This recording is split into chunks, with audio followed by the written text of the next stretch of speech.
Hi friends, இன்றைக்கி நம்ம பார்க்க போகிறது சனிக்கிழமை சாமியார். அதாவது இந்த சனிக்கிழமை சாமியார்னால் யாருன்னா வாரம் ஃபுல்லாக சுற்றுவாங்க, நல்லா வெளுத்துவாங்க. அவங்க சிக்கன் மட்டன் அது இது மீன் தாவுறது பறக்கிறது ஓடுறது குதிக்கிறது எல்லாம் சாப்பிட்ருவாங்க. ஆனால் இந்த சனிக்கிழமை ஆச்சுன்னா போதும் புனிதராக மாறிடுவாங்க. ஒரு நாமத்தை போட்டு நம்ம பக்கத்தில் வந்து உட்காந்துருவாங்க. ஏங்க நாமம் போடுறது தப்புன்னு நான் சொன்னேன், எங்கே தப்பாக எடுத்துக்காதீங்க. அதாவது நாமம் போடுறது தப்பு இல்லைங்க, ஆனால் இவங்க நாமம் போடுறது தான் மிக தப்பு. அதாவது வாரம் ஃபுல்லாக கூத்தடிச்சிட்டு இந்த ஒரு நாள் இவங்க பண்ணுற அட்ராசிட்டி இருக்கே தாங்க முடியாது. நம்ம சாப்பாடு எதுவும் திறந்து வச்சிங்கன்னா டேய் சிக்கன் மட்டன் எதுவும் எடுத்துருந்தீங்கன்னா ஏன் தட்டில் வைக்கிறாதுன்னு இவங்க சொல்கிறதும் பில்டப் பண்ணுறதும். இதே ஈவினிங் வந்து ஒரு பார்ட்டி ஆகட்டும் சரி, ரவுண்டே இவங்க தான் எடுத்து போடுவாங்க. அப்போ குடிக்கிறது மட்டும் தப்பு இல்லையா? அதாவது குடிக்கிறது என்ன சாராயம் என்ன மெடிக்கல் ஷாப்லேயே விற்கிது?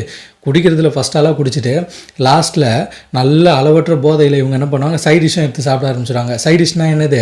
வெஜிடேரியன் கிடையாது, நான் வெஜிடேரியன். சிக்கன் மட்டன் எதையாச்சும் எடுத்து வாயில் போட்டு அரைப்பாங்க. இப்படி அரைச்சிட்டு இன்றைக்கி ஒன்றும் பிரச்சனை இல்லை, இன்றைக்கி ஒரு நாள் சாப்பிட்லான்னு சொல்கிறது. ஏண்டா வாரம் ஃபுல்லாக தப்பு பண்ணுறீங்க, வார இறுதி நாளில் ஒரு நாளையாச்சும் ஒழுங்காக விரதம் இருக்கிறீங்கன்னா நம்மளை கேட்டால் டேய் உனக்கெல்லாம் இது என்னன்னே தெரியாது, அமைதியாக எப்படி விரதத்தை இருக்கணும், அதை எப்படி தடுக்கணும்னு எங்களுக்கு தான் தெரியும் அப்படின்னு அவன் தான் சொல்லுவான். அதாவது விரதம் என்பது வந்து நம்ம பெரியவங்க வழிவகுத்தது எதுக்கு? நம்ம உடலை சுத்தமாக வச்சுக்கணும். வாரம் ஒரு நாளில் அந்த உடம்புல வந்து நான்வெஜ் சாப்பிடாமல் இருக்கணும்னு சில பல காரணங்களால் நிறைய பேர் சொல்லிகிட்டு இருக்காங்க, அதை வச்சுட்டு இருக்காங்க. அது நம்மளுக்கு தேவையில்லை. ஆனால் இவங்க அதை கடைப்பிடிக்கிறேன்னு சொல்லிட்டு ஊர் பெருமைக்காக பில்டப் பண்ணிட்டு தான் சுற்றிட்டு இருக்குதுங்க. ஆமாங்க, இவங்க பண்ணுறது ஃபுல்லாகவே ஊர், அதாவது மற்றவங்க பார்த்து பில்டப்பாக இருக்கணுன்றதுக்காக பண்ணுறது. மற்றபடி இவங்க சுத்தமாகலாம் அந்தளவுக்குலாம் இருக்க மாட்டாங்க.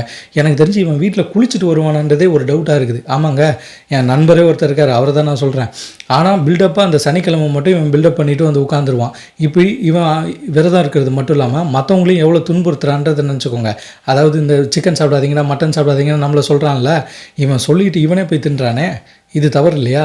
அதாவது விரதம் இருக்கிறது நீங்கள் வந்து நல்லபடியாக சாமியை கும்பிட்டு விரதம் இருந்து அன்றைக்கி அன்னதானம், தானத்திலே சிறந்த தானம் அன்னதானம் தான். அந்த மாதிரி முடியாதவர்களுக்கு வந்து ஒரு தானங்களை வழங்கி உணவுகளை கொடுத்து நீங்கள் சந்தோஷப்பட்டீங்கன்னா அந்த கடவுளுக்கும் உங்களோட அருள் கிடைக்கும், மனிதர்களோட அருளும் உங்களுக்கு கிடைக்கும். இந்த மாதிரி விஷயங்களை செய்யுங்க. நம்ம சேனல் சப்ஸ்கிரைப் பண்ணுங்கள், ஷேர் பண்ணுங்கள், லைக் பண்ணுங்கள். பாய்.